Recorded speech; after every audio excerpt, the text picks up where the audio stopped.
So, hi, we're starting our podcast, and today we're going to be covering technology and cognition. My name is Alan.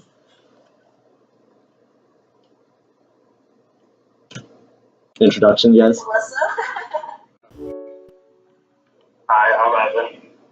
All right, so today I think we're going to be discussing about just younger and older generational development and how technology can be a beneficial factor in just how everything works to their benefits as well as their learning experience and their overall experience of growing up. It's just going to be one of the topics that we cover today. You guys have like any things that you guys want to add real quick to this? We are probably also going to talk about like the downfalls of technology also. That's what my thoughts are. All right, sounds pretty chill. So if you guys could just bring in like real quick about just what your childhood was kind of like without, with all just the technology all around and just digital technology to help grow up. Just like give like a small brief story about how, that probably changed to probably what you're going to have for maybe your kids when you grow up. Well, like we definitely don't have the same technology that our kids are gonna have in the future. I feel like a lot of what we did was pen and paper And like or cups. friends, those. It was more like I feel like those are more of a social aspect than it is now. I feel like we're kind of weird with all this technology. All right, that's nice. Yeah, so in terms of advancing technology, what do you think that you missed out on that someone like today would have not missed out on in general? What do you mean by that? Like, there's just rapid advancements in smart technologies and stuff like that, and I feel like there's some advantages to that, yet there's some things that like pull us back. But I kind of want to look on like the lighter side of it. What do you think you kind of missed in the time that you were like growing up in general and like Oh, like nostalgic? yeah, just like then yeah, just bring back like a nostalgic moment type of thing. Having the internet on the phone, I feel like I missed out on that. I remember having like to click on my like slides phone, like if I ever clicked internet. Yeah. But now it comes to that. So. Yeah, having it on your phone is not a big deal anymore. Yeah. Playing game apps like Temple Run was a thing back then. Yeah, I mean it back then. I just getting my hands on one of the first like pieces of just smart technology or just even an iPod in general. Just I know that feeling just felt really exciting, and just picking all that up and getting something new was great. I feel like now we take it for granted because we just have it with us all the time. It was futuristic, but Yeah, for sure. So, in any of your readings, are you guys covering anything that's just, is it more child-based development, or are you guys looking more towards like teen and college-based development in terms of cognition? Mine is child based, but I plan on like kind of involving in college into classes, but I will talk about it. I see. yeah, mine's more child based as well, but I have a little bit that's more about the teens and like the college level. Are you guys? You have to Oh wait, what was it? college level or Hmm. college? So like, are you guys looking into like some case studies and some sciences that are just like closely relating to what is happening in terms of their learning development, or like what are you guys overall studying in your essays right now? I'm kind of gonna base it off of because remember the club and that study and any studies that fall under it kind of. I see. Yeah. To compare versus them like a something. All right, sounds cool. So one of the things that is like really super, like just highlighted and like really heavily emphasized is precautionary guidelines within just usage and ways to precautionarily use technology in general. And I'm actually looking partially into the digital aspects of it and how it can be used more towards an enhancement rather than a binary negative effect. So, are you guys like seeing any psychological like mess ups or dangers that can come from using technology the way it is for learning and for social development? I think there's a lot out found of more social like problem development. I think that's like like that they're becoming, as I said, more antisocial nowadays. And like not having a common sort of dialogue that all children have. Okay. Yeah. I don't know. I feel that like I feel like some people are using it to avoid social situations, which is why like there's that social aspect problem to it. But like some use it to overcome social challenges as well. Yeah. Do you think I think introduce? there's some pros and cons to it. Yeah, I can see the pros and cons as well. Do you think like introducing those technologies real early for the purpose of social rather than learning implications would just like ruin the total experience in general for them, or do you think it would make them antisocial? What would happen overall? I think if using the technology as a social aspect is bad, but if they use it for an educational purpose first, before like they're like, oh, face on a friend, like then it would be so different. I Yeah, remember back then I used to play a typing game in order for me to have a learn like type really fast. right. Mm-hmm. It was all I did. Like I was never typing, like texting off my computer typing. I was just like, all right, here's a game. Learn how to type. Now type a paper or something. Right. Yeah. Yeah, that was probably one of the best nostalgic moments of just my childhood in general. Being able to use technology, even though it wasn't like 100% there as a learning experience, and it would actually make me super excited each time I'd run on it. Hmm. So, Yeah, I feel. yeah, go ahead. Yeah, I feel like if you use it for social first, like it's just gonna kill their childhood. Right. You're not gonna get all those like real experiences anymore. Like imagine your first game being like Pokemon Go. Yeah. Exactly. Honestly, I really couldn't. After everyone Pokemon Go, you walk around, pick up Pokemon, like. But like even in a social based platform, do you think that would you think that these kids become antisocial if they weren't playing a game like like an augmented like reality kind of game? Don't you think that they would still be able to connect with each other and still talk with each other even though there's like not that physical connection there? It sounds a little bit scary, but I mean like I feel like it could, somehow have like a deeper connection even if it's not like a touchy feely like connected kind of connection. If you're In a getting way. it. Yeah. And then I wanted to shift the topic a little bit in terms with precautionary measures over to schools in general. I mean, we just briefly talked about how we used it as a learning experience and how it actually made everybody like, well, I don't know how about you guys, but I felt like super excited and it's like a nostalgic moment each time I go back and see those ancient computers because, learning to type and all sorts of other things was just, I guess, what made up my childhood. So, now that it's becoming like extraordinarily advanced, what do you think we should do to facilitate the better usage of these technologies, and how should we be able to use it in our new teaching environment? I mean, as a group, we discussed in class that one time how like smartboard can be used for educational purposes.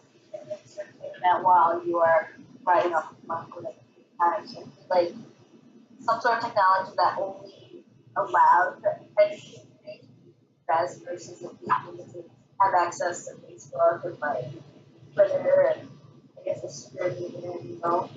I see. Yeah. I mean, like, I find it like super important to educate the youth or educating the youth in terms of basic materials to, teach them basic, what is it called, curriculum in general. And I feel like there's always a better way to do it. In fact, they have the study where they use Minecraft as a gaming platform, which can be used as social, yeah, and a teaching platform to like learn math essentially. And how do you think that's different from like, I don't know, getting in the classroom and you guys remember those building blocks where you used to connect them in order to be able to like count grids and stuff? Oh yeah, multiplication and stuff. Yeah. How's it different? How's it different? And that the Minecraft is blue screen and then ours is just invisible, but right. other than that, there's no difference. Yeah, it's just virtual. Yeah. So you don't think that like the creative aspect is being lost there if, let's say, for example, one platform is being used over like another? Like, do you think that they would get the same benefits from using a creative platform like Minecraft versus using like normal Lego building blocks in the real world in order to figure out how to like build something? Or having aspirations to become an architecture, do you think the architecture would be like drastically different going in one direction versus the other? I'd say it's the same. Yeah, it's Yeah. All right. they're the same. Then people who are an architect now, like they use like programs online to create their building versus them drawing it out and measuring it on a huge piece of paper. Yeah, that's a good point because yeah, they get like in a case like skills essentially from just doing and working with those types of building blocks. All right, so I wanted to go into a little bit of a small just game, I guess, called Enhanced or Not, and you guys can give your opinions on whether or not you guys think that this would be a suitable situation to whether or not it would, be best to do this type of situation. So the first one is saying that should babies be introduced to electronic devices to keep them occupied? No, not at all. Like not in the slightest. I mean, like one of the things. Is it like 3 month old, 6 month old, 1 year old? But in a sense, like I mean, like we clearly don't have a clear memory of what like our very like first years were like, but I can recall that some of the like technology being used wasn't like exactly like we see it now as a digital screen, but rather I see it more as let's say for the example technology of music using to enhance brains and little babies' cognition in general. Like I think there's various studies on how like classical music enhances the brain. Oh, so Mozart. Yeah, pretty much that idea of just being able to use electronic devices in that way by parents in order to, in a sense, this wouldn't actually be occupying them anymore, but rather to enhance their overall cognition, if you get what I'm saying. That's fair. Yeah. I have something like that. Something like that, yeah, but nothing like days or Yeah, yeah, and not that much, honestly. Right. a few hours or a couple hours per day. Yeah. All right. So let's go into situation two and move more into the pre-toddlers and toddler stage. Should toddlers and pre-toddlers be given a social platform to interact with other kids the same age? That's pretty young. Yeah, I'm getting like the same vibe from that as well. It's just, it seems a little bit young, but there's some part of that that helps with them getting out because there are a lot of introverts in general when we're like at the age that we are, and I feel like getting them directly into the platform, but I'm not talking like social media based like heavy Facebook, Twitter, or any of that, but more of just like an interactive like friendly platform to connect kids in a way. Maybe. I mean, I didn't get into social media stuff until I was like 8th grade, I'm pretty sure. Right. I Okay. feel like it's, I feel like toddlers is way too young. and like it's so dangerous, no? Yeah. I feel like if there was, I mean, like in terms of guidelines here, if there were parent intervention to make sure that these kids don't get abducted or whatever, and make sure that it would be like, I wouldn't say directly like a complete social platform. We look at it from the aspect of it like being essentially a Facebook for kids, but like pretty much a smaller platform for like kids to interact with each other, because I feel like when they're away from each other and when they're not together in school, they, either they get less connected or they just, either don't get, what's the thing? Pretty much they're just no longer, well, they slowly lose their friendship over time, and I feel like there's some sort of connection that that platform would give them. I mean, I guess if it's the class, so like, 'cause you know how people like little kids, they have like really small class, and that is the time that you form like really good friendships. Right. Those last really long until the friendship stops. But if it's within like the classroom, yes. But if it's like this one school to another school, like across the country, no. Yeah, okay, I see. All right, and then our last situation is children in school should be allowed to use fun platforms to learn in the classroom, kind of like what I just discussed with Minecraft and like building blocks and Legos, essentially. From what age though? Just any age within school. I'm looking more at the elementary school kind of age because that's where most of my case study really does fall within. Yeah, I mean like to an extent. In elementary school, you kind of just are playing around all the time, so. Right. Like if you could make hopscotch to like some sort of math game or something, that's cool. Or are we talking like doing Yeah. Minecraft type of thing? Yeah. Technology.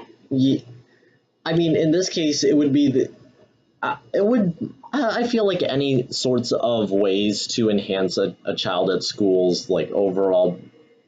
Well, pretty much for brain development in general, I feel like creativity is just a huge thing. I mean, in terms of the overall podcast, we're talking about more about technology in this case. So if you guys could put like if you guys can put in a little bit more input into, the overall situation of kids at school and technology. I personally don't really like technology.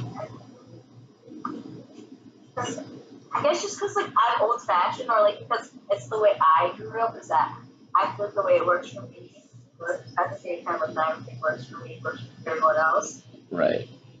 That it'll just have a negative impact because there's already had so many studies of just screen time regardless is bad for eyesight. Yeah. I see. And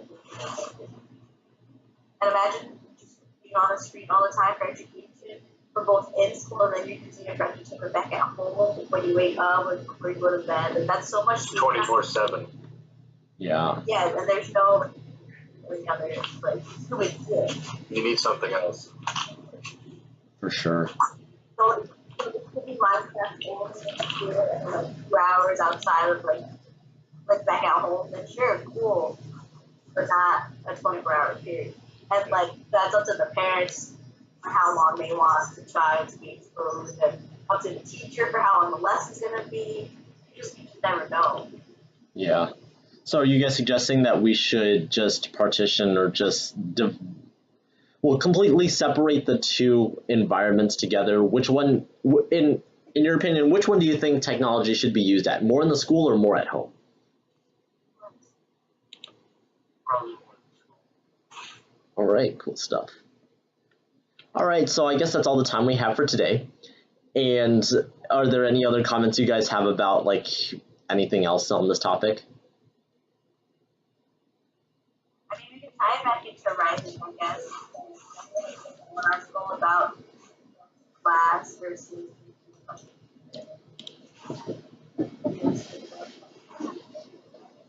I mean, it's interesting. It's just like because this is what's going to happen in the end. Like it's going to be all technology, all new technology. Right. It'll just be weird to see how it plays.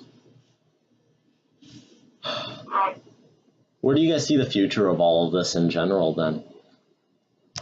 I see it as all technology, sadly. Yeah, okay, well, I mean, I guess that's, unfortunately, I kind of see that dystopian idea too. But, I mean, like, if there are proactive measures and if there are proactive guidelines in order to fix these ideals, and, if there's like this idea of self-control that doesn't exist, which is also kind of a part that links to our cognition, and I feel as if there is a sense of self-control in the near future, there is a way to separate the two, and then we could use one primarily for entire benefits rather than what we're seeing right now as more of a detriment to what the kids are and what the kids are becoming. Sounds all right. Sounds good. All right. Hang on. Let me pull this as a wrap. Oh.